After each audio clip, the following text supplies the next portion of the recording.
Hey, tonight we're going south, to the warm, sprawling heart of Argentina, to a place on the edge of Buenos Aires where the summer sun is so thick it feels like honey, and the quiet suburban streets dream under the shade of jacaranda trees.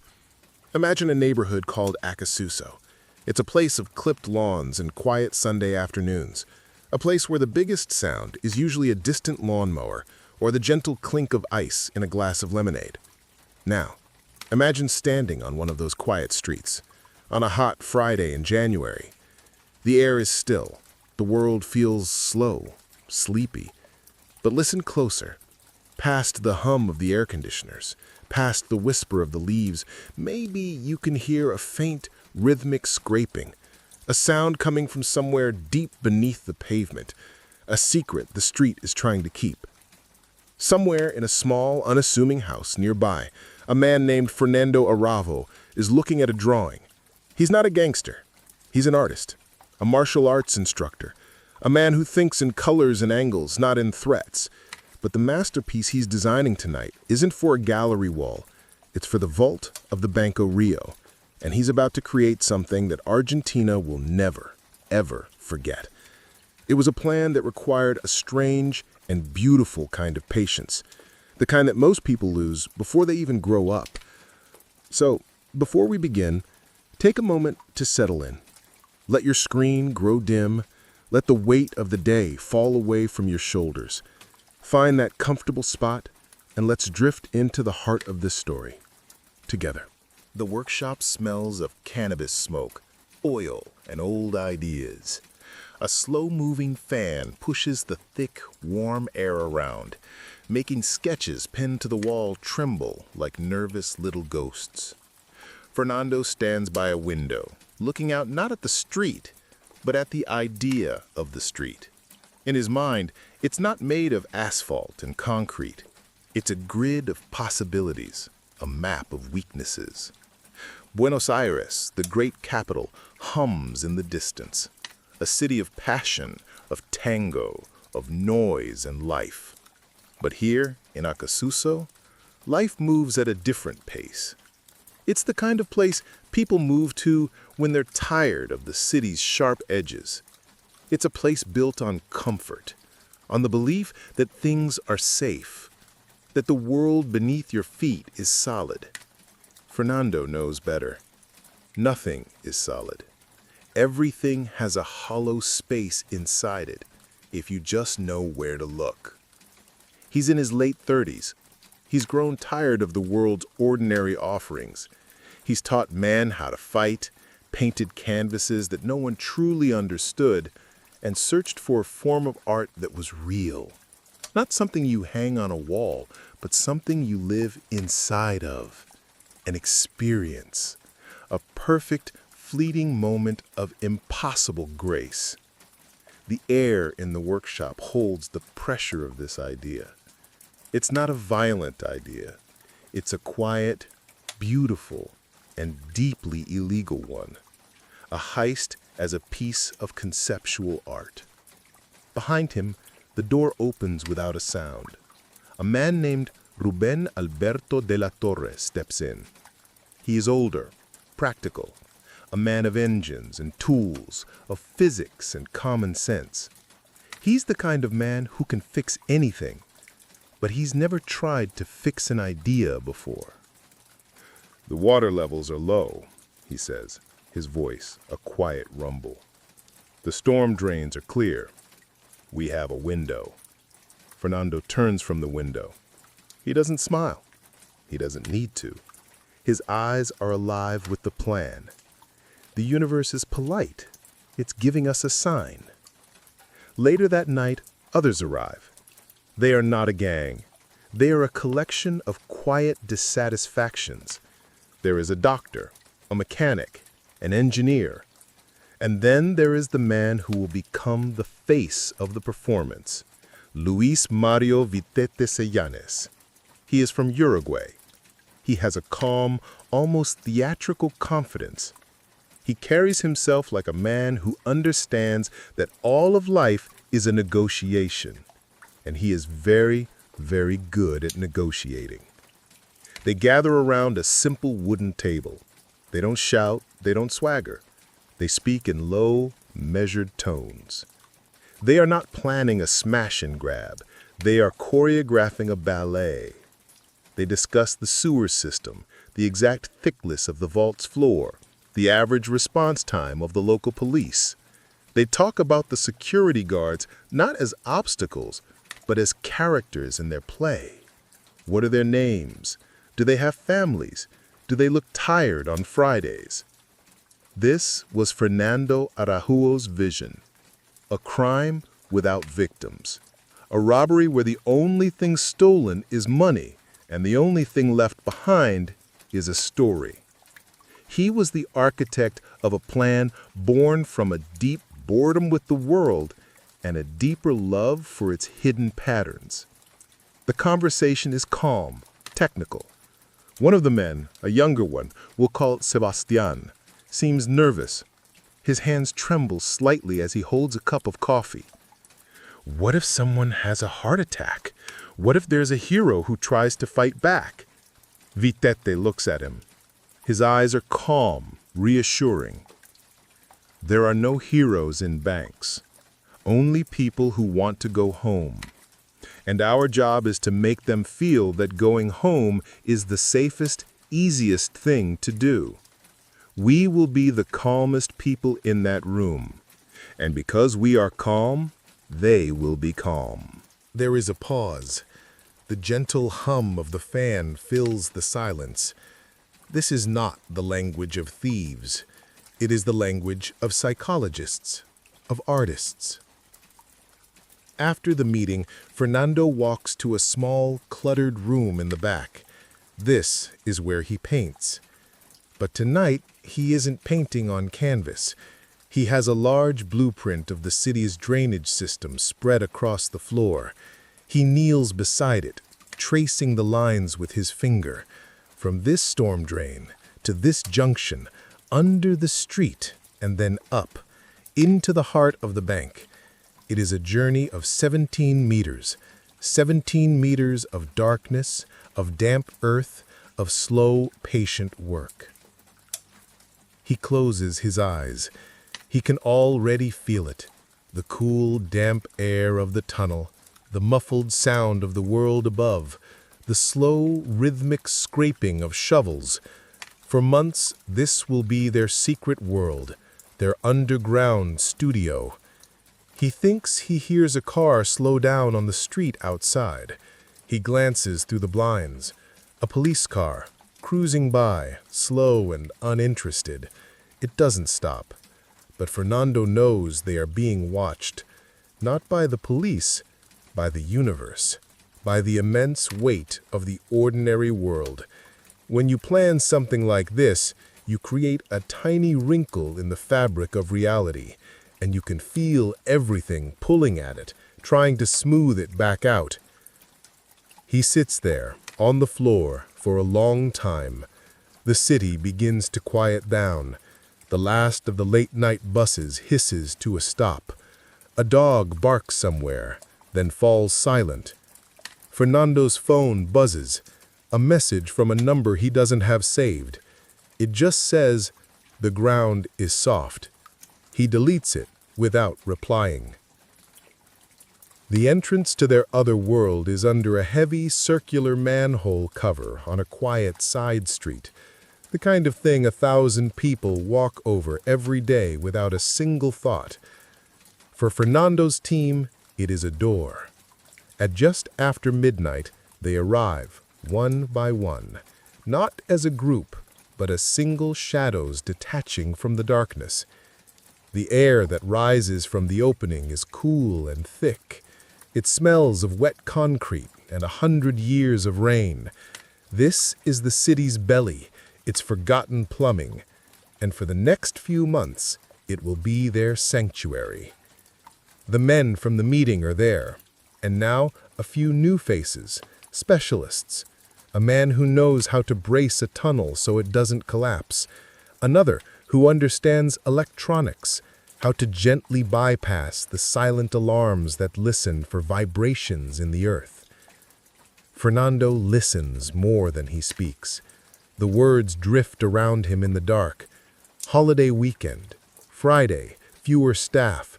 Police are slower in the summer heat. He files them away. Each detail is a brushstroke. Then the electronics specialist mentions a problem. The bank is upgrading its seismic sensors. New ones, more sensitive. They are designed to detect the faint vibrations of a drill.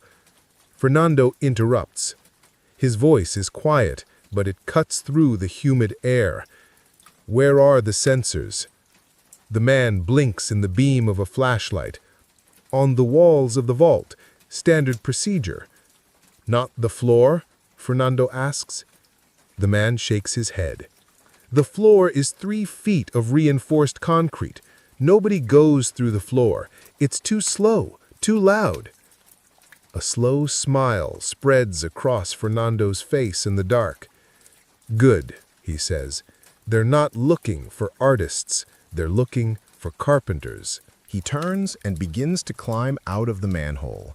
He doesn't need to say another word. Everyone understands. They are not going to drill. They are not going to hammer. They will go through the floor, yes, but they will do it slowly, patiently, by hand, like monks carving a statue from a single block of stone. Later that night, the new seismic sensor on the north wall of the bank mysteriously reports a minor, recurring malfunction, a ghost in the machine. The security company logs it, schedules a check for the following week, and forgets about it. It's just another little piece of static in a world full of noise. Fernando returns to his workshop. He doesn't go to sleep. He unrolls a fresh piece of canvas, but he doesn't paint. He just sits before it, in the quiet, watching the blank space.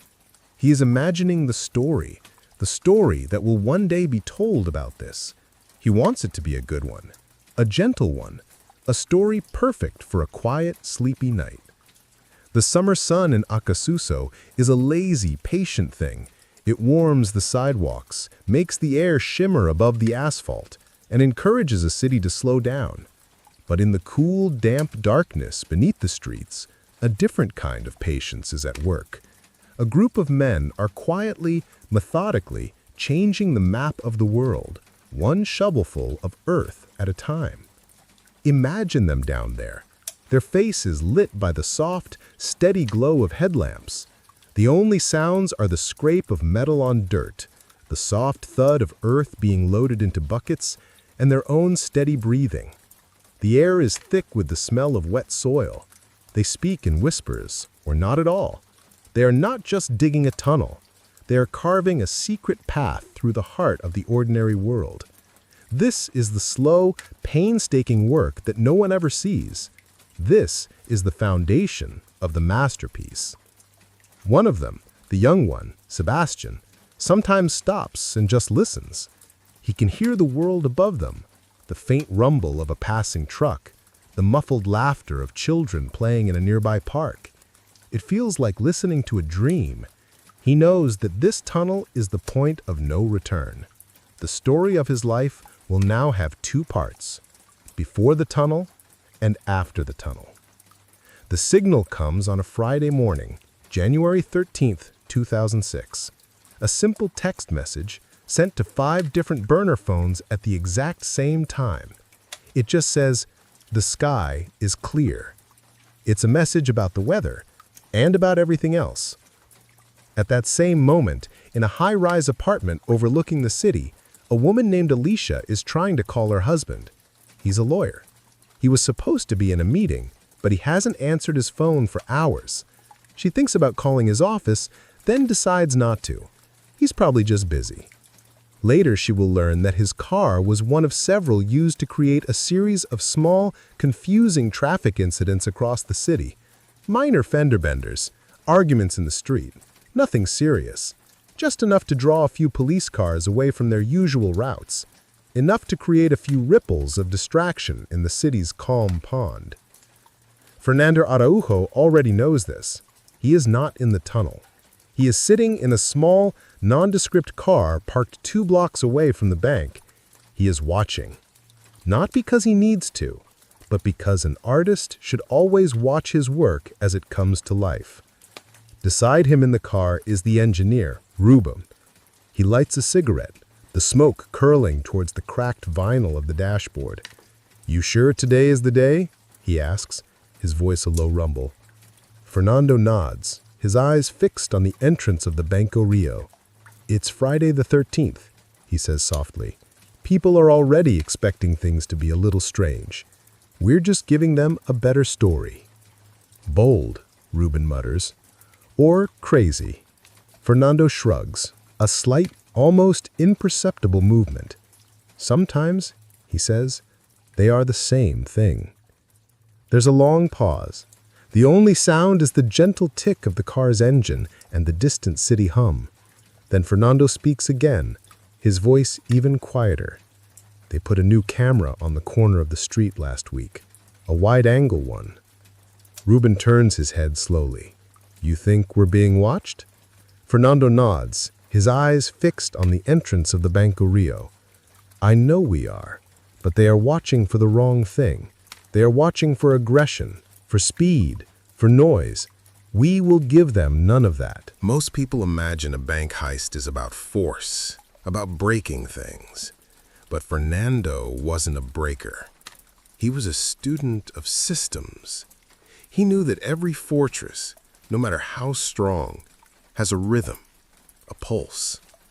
And if you listen carefully, you can find the moment between the heartbeats, a moment of stillness. The Banco Rio's flaw wasn't a weak wall or a faulty alarm. Its flaw was its own predictability, its unwavering faith in the ordinary.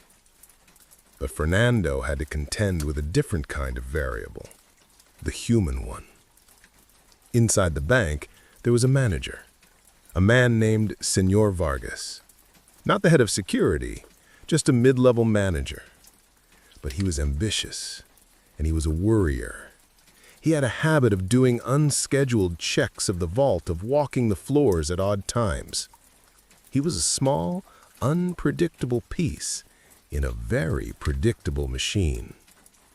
So the week before the heist, Fernando's team does something very simple. They find out where Senor Vargas buys his morning coffee. A small cafe 3 blocks from the bank. And one morning, a member of the team, a man who is a doctor in his other life, gently bumps into Senor Vargas, spilling coffee all over his pristine white shirt. The apologies are endless. The doctor is mortified. He insists on paying for the dry cleaning, on buying him a new shirt, on giving him his card in case there are any other issues. Senor Vargas, flustered, but also a little flattered by the fuss, accepts. On the business card the doctor gives him, there is a small, almost invisible smudge of a clear, sticky substance. It is a mild, slow-acting irritant derived from a common plant. Odorless, harmless, mostly, but guaranteed to cause a distracting, though not serious, skin rash within 24 hours. On the morning of January 13th, Senor Vargas wakes up with a terrible, itchy rash on his hands and neck. He calls in sick. He spends the entire day at home, frustrated, uncomfortable, and completely unaware that he was the final, quiet piece of the puzzle falling into place.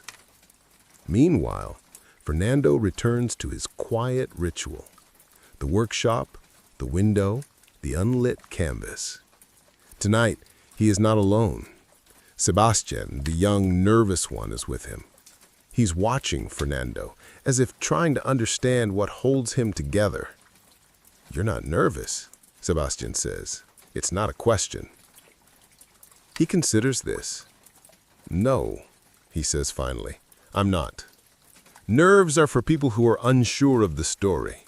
I am very sure of this story." He turns to the boy. "This is not about money, Sebastian. The money is just the paint. This is about the canvas. It is about proving that the world is more fragile, more beautiful, and more open to imagination than anyone thinks."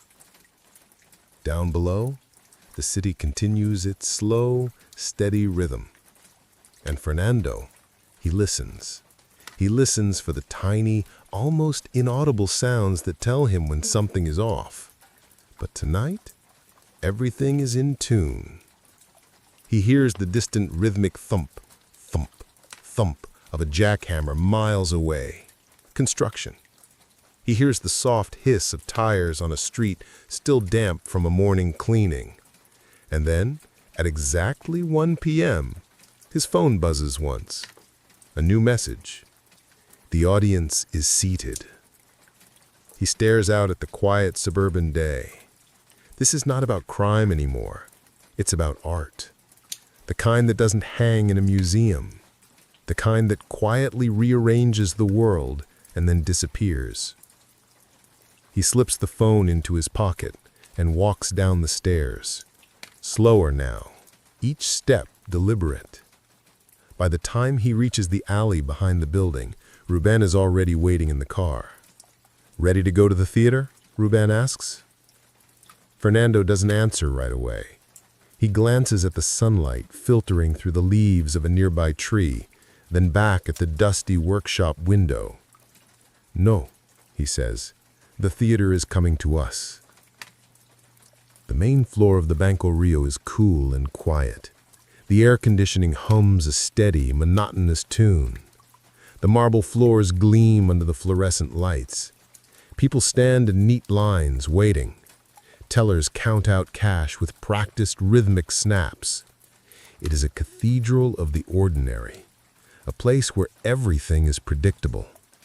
Until it isn't. At a few minutes past 1 in the afternoon, 5 men walk in. They are dressed in simple, dark suits. They look like businessmen, or perhaps lawyers. They move with a calm, unhurried grace. One of them, a man with a gray wig and a warm, intelligent face, walks directly to the security guard. This is Vitet, the performer. He doesn't shout. He doesn't brandish a weapon. He leans in as if sharing a quiet secret and says, "Good afternoon.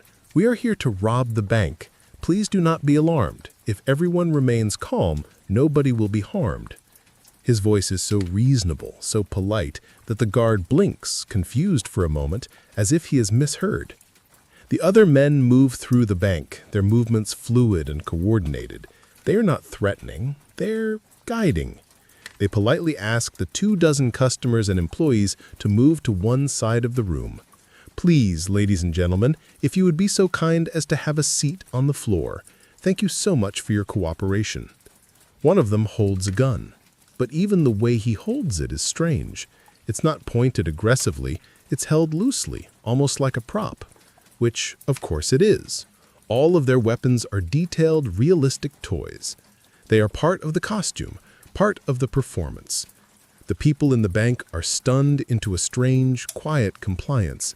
This is not the violent, chaotic robbery they've seen in movies. There is no yelling, no smashing glass. It feels more like an unscheduled fire drill run by unusually courteous men.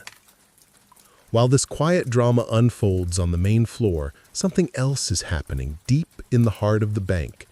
From the floor of the vault, a small circle of concrete is slowly, carefully lifted away. A head emerges from the darkness below, covered in dust. It's one of the tunnel team. He looks around the silent, empty vault and gives a quiet thumbs up to the darkness below. The tunnel has arrived.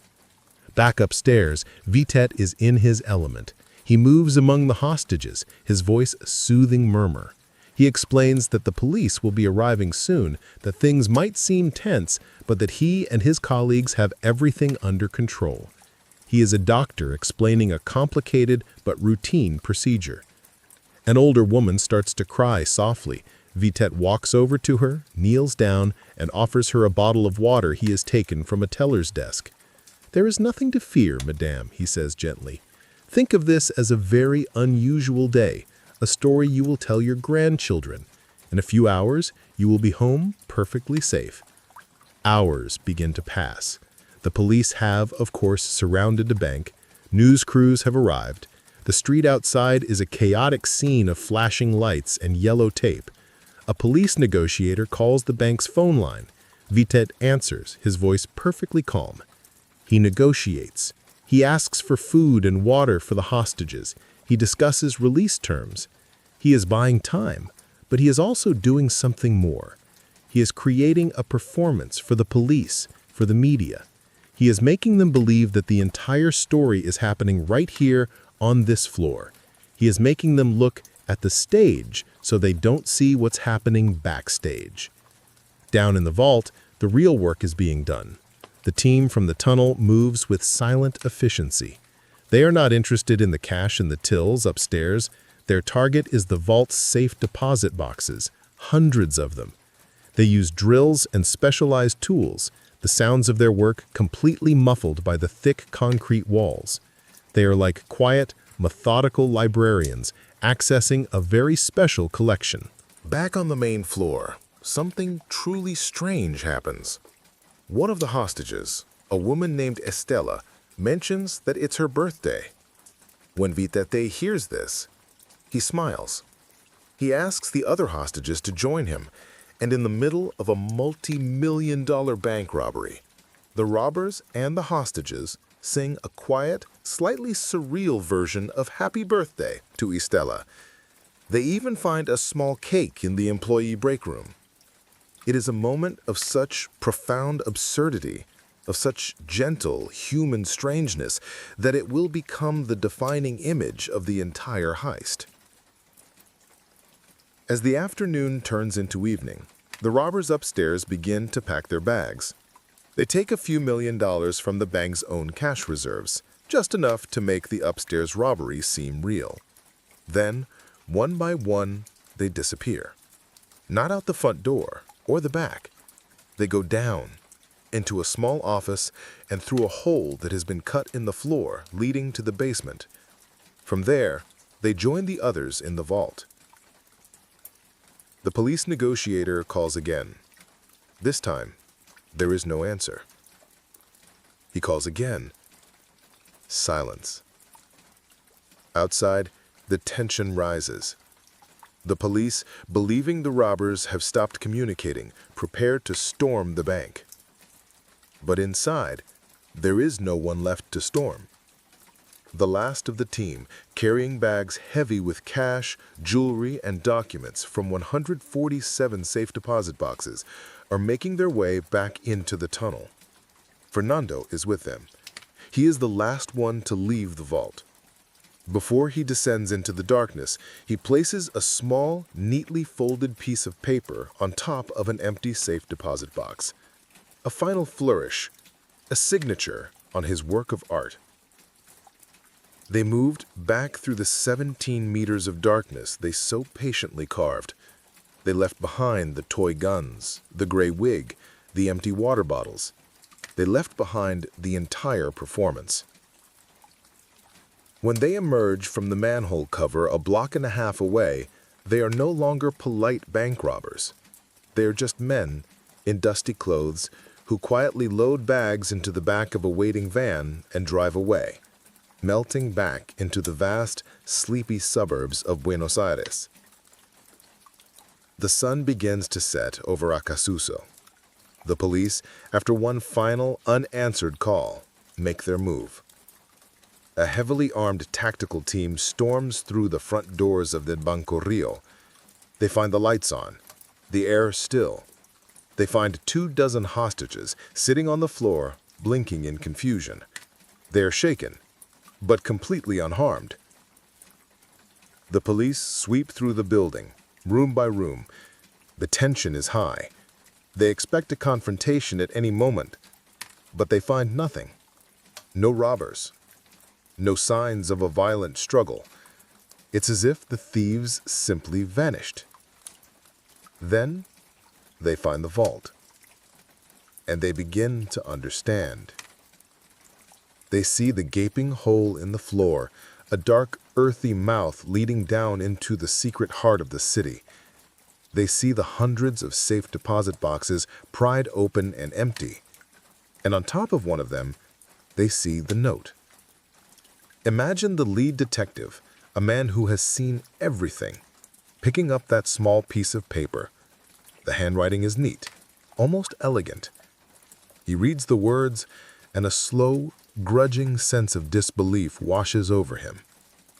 It says, "En barrio de ricachones, sin armas ni rentones, es solo plata y no amores." In a neighborhood of rich people, without weapons or grudges, it is only money and not love. The news spreads like wildfire. Argentina is captivated.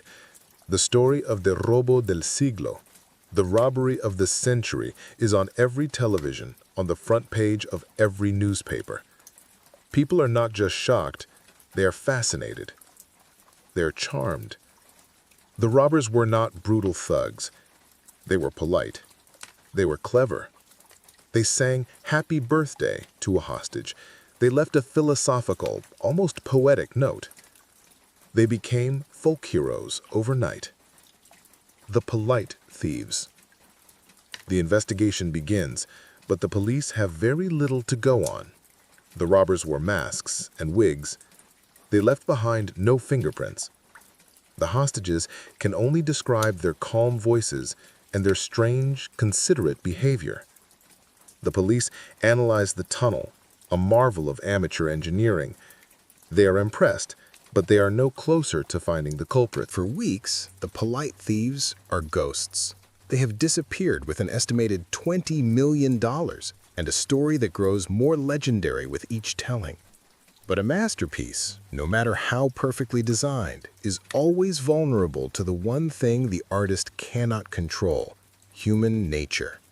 The love, the anger, the jealousies that live outside the perfect lines of the plan. The team had an agreement.